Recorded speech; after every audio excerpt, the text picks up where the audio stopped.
With the Trump administration's controversial immigration order facing growing opposition, two key questions remain. How did the 7 Muslim countries make the list of those designated for travel restrictions? And why were other Muslim countries historically associated with terrorism left out? The White House says it relied on a list handed down by the previous administration. What it is to make sure that the people who are coming in are vetted properly from 7 countries that were identified by the Obama administration. The so-called Countries of Concern list had its origins in this little-known law, the Visa Waiver Program Improvement and Terrorist Travel Prevention Act of 2015.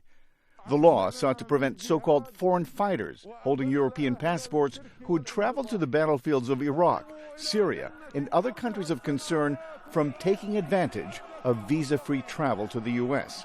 The Department of Homeland Security later added Iran, Sudan, Somalia, Libya, and Yemen to that list. In arguing for travel restrictions, the executive order says numerous foreign-born individuals have been associated with terrorism in the United States since the attacks of September 11, 2001. But if the order's goal is protecting the nation from foreign terrorist entry, the administration may have picked the wrong countries, says Charles Kurzman of the University of North Carolina. We spoke to him via Skype. It turns out that there have been 0 fatalities in the United States caused by extremists from these 7 countries. Kurzman's research on Muslim involvement in violent extremism in the United States shows that attacks carried out by Muslim American extremists have caused 123 deaths since the 9/11 attacks.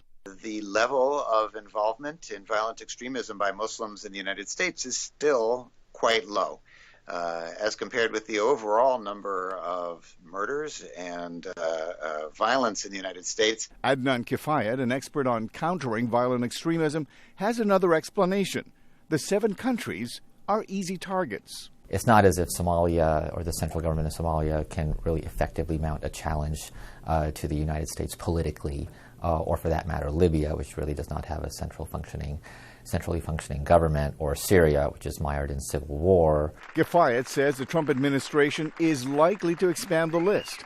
But with the immigration order facing legal challenge in U.S. courts, its future remains uncertain. I'm Millar Sega for Masood Farivar, VOA News, Washington.